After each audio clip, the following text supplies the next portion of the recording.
¿Alguna vez te ha pasado que caminas por el barrio de tu infancia y de repente notas que aquel parque donde jugabas o esa casa antigua de la esquina ya no están o están cubiertos de andamios y polvo? Sientes una punzada en el pecho o un vacío repentino, como si una parte de tu propia historia se hubiera borrado sin pedirte permiso. Te quedas parado un momento mirando el hueco que dejó lo que antes era sólido y eterno, y te das cuenta de que dabas por sentado que esas paredes siempre estarían ahí para cuidarte. Es una sensación de desamparo muy profunda, casi infantil, que nos recuerda lo frágiles que somos frente al paso del tiempo. Nos pasa a todos cuando algo que consideramos un símbolo de nuestra identidad, algo que parece más grande que la vida misma, de repente se quiebra. Te sientes un poco perdido, como si el suelo bajo tus pies ya no fuera tan firme como creías. Es un momento incómodo porque nos obliga a mirar de frente nuestra propia vulnerabilidad. Esta experiencia revela algo que vemos en la superficie de nuestras ciudades y de nuestras vidas. Vivimos rodeados de gigantes de piedra o de recuerdos que creemos inmortales. Pero un día, un accidente, un descuido o simplemente el peso de los años hace que lo impensable suceda. Vemos el humo subir, vemos las llamas devorar lo que tardó siglos en construirse y nuestra primera reacción es el silencio absoluto. Un silencio que pesa más que cualquier ruido. Reconocemos esa sensación de incredulidad cuando miramos hacia arriba y el horizonte que conocíamos ha cambiado para siempre. Es como si nos hubieran quitado un pedazo del alma sin avisar.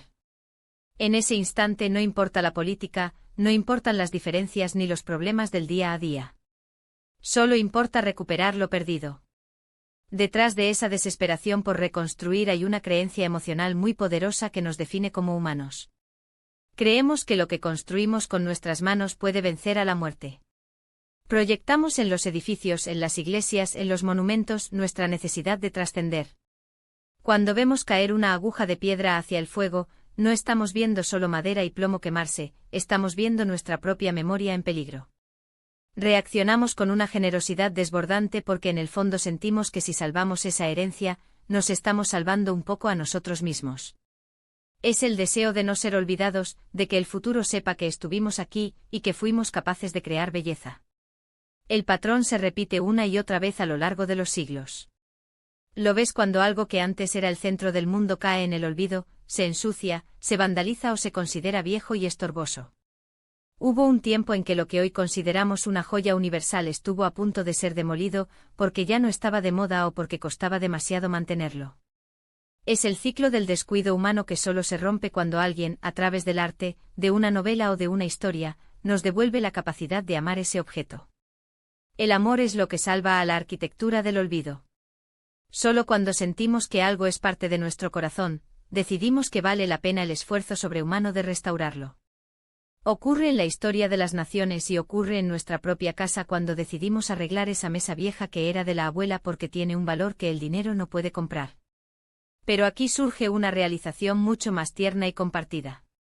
La verdadera fuerza no está solo en la piedra, sino en el espíritu de quienes se juntan para levantarla. Hay una magia especial que aparece cuando 2000 personas, desde maestros carpinteros hasta técnicos en cuerdas, se ponen un casco y deciden que no van a permitir que la ruina gane la batalla. Es un sentimiento de compañerismo y alegría que borra el cansancio.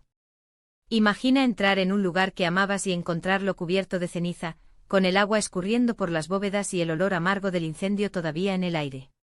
En medio de ese desastre, encontrar un pequeño objeto, un símbolo que sobrevivió al derrumbe, puede darte una fuerza que no sabías que tenías. Es el momento en que el miedo se convierte en determinación pura. Ya no hay dudas, solo hay un camino hacia adelante. Aplicar este espíritu a nuestra vida diaria significa entender que las crisis más terribles son también las oportunidades más grandes para demostrar de lo que somos capaces. En tus relaciones, en tu trabajo, en tus proyectos personales, siempre habrá incendios inesperados. Habrá momentos en los que sientas que tu estructura interna se ha colapsado. Pero la reconstrucción es posible si usamos los mismos gestos y la misma paciencia de los antiguos constructores. Se trata de estabilizar primero lo que queda en pie, de asegurar las bases y de trabajar piedra por piedra, día tras día, sin rendirse ante el mal tiempo o las dificultades del mundo exterior. La paciencia es una forma de amor. Al reconstruir algo no solo estamos copiando el pasado, estamos poniendo nuestra propia esperanza en cada unión y en cada detalle. Es un proceso de sanación colectiva. Podemos aprender a valorar el trabajo de las manos, la destreza de quien sabe tallar la madera o limpiar un vitral para que la luz vuelva a bailar en el suelo. Esa armonía entre la luz y la piedra es lo que nos devuelve la paz.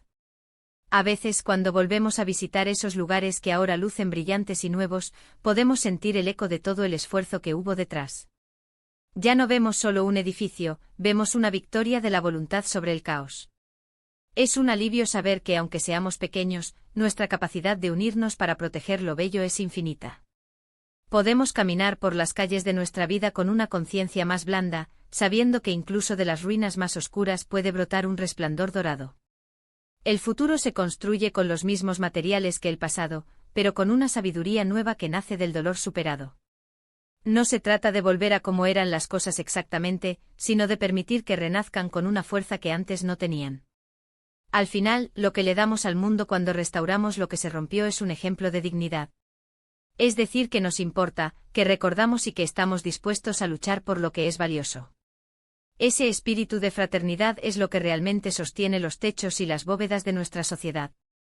Es el pegamento invisible que nos mantiene unidos cuando las cosas se ponen difíciles. Podemos sentir orgullo de ser parte de esta cadena humana que se niega a dejar que la oscuridad gane. La belleza es una responsabilidad que compartimos todos.